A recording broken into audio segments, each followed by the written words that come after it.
here's what I would recommend you do for just a basic practice.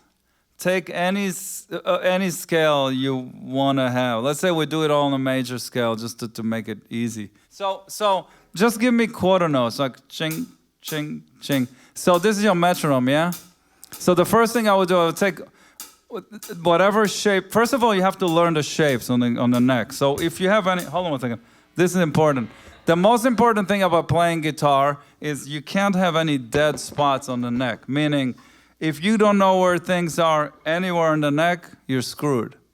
You're gonna hit wrong notes and it's not gonna happen. So you have to, if you play in a C major scale, you have to know it all over the neck. Like I can talk to you and play it all over the neck, you know? So you have to do that. Sorry, I have to practice it. But you have to know everything all over the neck. That's the most important thing. So now what I would do is play. So I would start with quarter notes. And make sure your notes are all even on the volume and length. So then when I got the quarter notes down, I'll do maybe 8 notes. 1, 2, 1, 2. Now triplets. 1, 2, 3, 1, 2, 3, 1, 2, 3, 1. Now 16 notes. 1, 2, 3, 4, 1, 2, 3, 4, 1, 2, 3, 4, 1.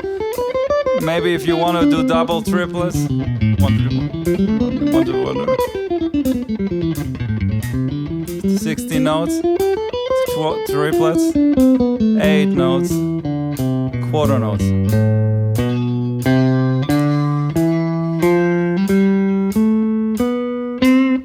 Beautiful, yeah. This was a fast example of what you need to do really slow. So basically, you need to start with quarter notes, put the metronome on, let's say 100, I don't know, 80 or whatever. Play quarter notes, pick up the shape that you like to work on, play quarter notes, make sure you're in time. Once you're in time, do 8 notes, triplets, 16ths, and then try to break between them, because what you're doing is you started to divide a quarter note, which is really important to do. That's kind of like the beginning of a practice, you know, like you just play scales, any scales you want. You want to play pentatonic, major scale, any scales that you want to play, you just do it like that for, I wouldn't spend a whole day on it, but I don't know, 15 minutes or something. That will kind of get your thing going. And at the same time, you develop better time and you learn the neck, you know. So I think the most important thing is to actually know scales really well. I think the hardest thing to play on guitar is arpeggios, like triads and arpeggios. That's the hardest thing to do. So that's like the next step, but everything kind of comes out of scales. So it's really good to practice scales. And there's a lot of different scales, but even if you just practice the most basic, like even a major scale and a pentatonic scale, if you just get that really, really well, you'll be in a whole other level, you know? Practice everything with a metronome. That's really, really important because, again, metronome is something that you kind of get used to. It's almost like in the beginning it's kind of an obstacle. It feels like it goes against you, but it actually is the opposite. It's kind of like, you have to think about it as it's like a wall that holds you, that you're not going to fall. And it's really important to feel comfortable with it. Because if you feel comfortable with a metronome, everywhere you're going to play will feel fine, you know? Yeah, so that's a good beginning of practice, you know? Scales. And then you can start doing triads, arpeggios. I don't know if you guys, anybody practice that stuff. It's harder stuff, but you can, you know, like for example, first of all, you can start jumping, doing intervals on a scale. So jumping thirds, jumping fourths, jumping fifths, jumping sixths, sevens,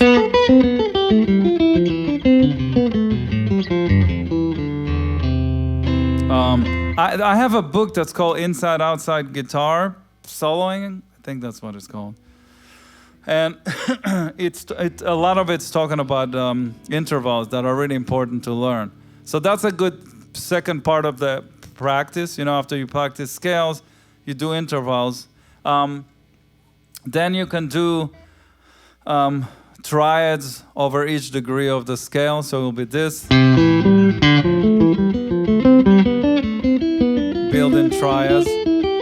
Back. Then you can do up and down.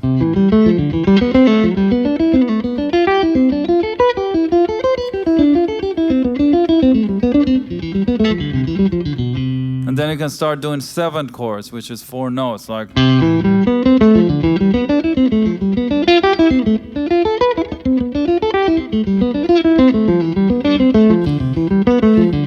This stuff is gold, by the way. If you get this really, really well, there's a lot of stuff you can do with it. Believe it or not, I only started practicing that subproper in the last couple of years. Yeah, because I never had a system for it or anything. I kind of knew what I'm doing, but it's really hard.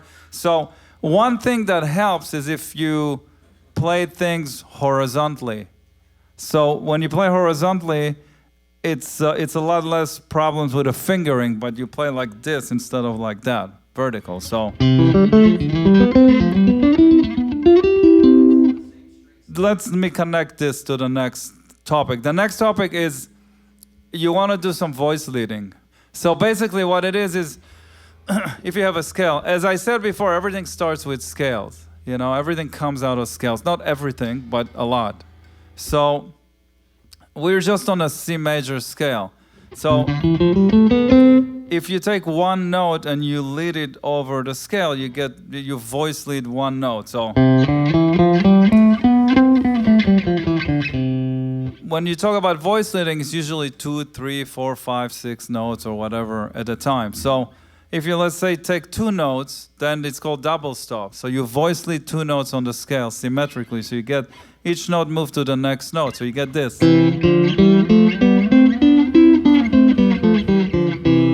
Now, here's how powerful this thing is. Just play quarter notes. Just do bum, bum, bum on C. So if I take, this was thirds,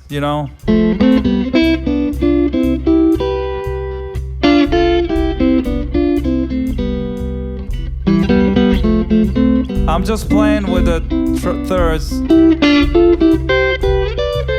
Now you can do other, keep going, like other intervals. Let's say I do sevenths now. All on major scale. So now let's say I know it all over the neck. So now if I start playing music with it,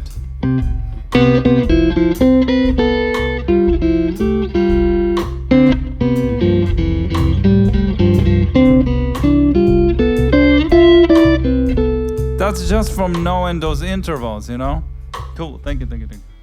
Beautiful. Now another thing to understand is 2 notes are very powerful, because just play a C note, just play bong. If I play 2 notes here, that's a C, correct? But if I play this, that's F, C over F.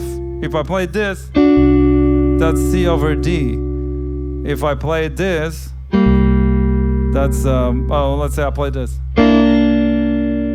So you can get a lot of chord colors by just applying 2 notes.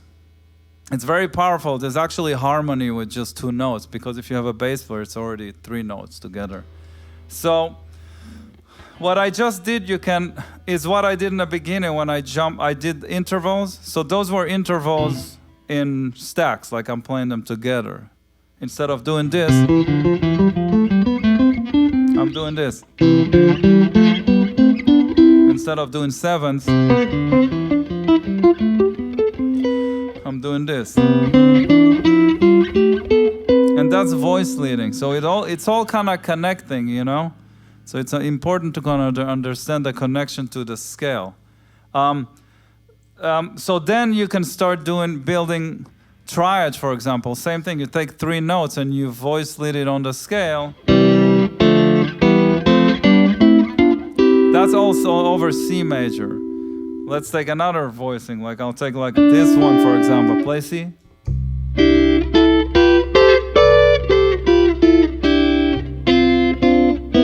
See, you get all these cool sounds, you know, all this, I don't know. Oh, this one, for example. Play the fourth, the quarter notes again. Again, C.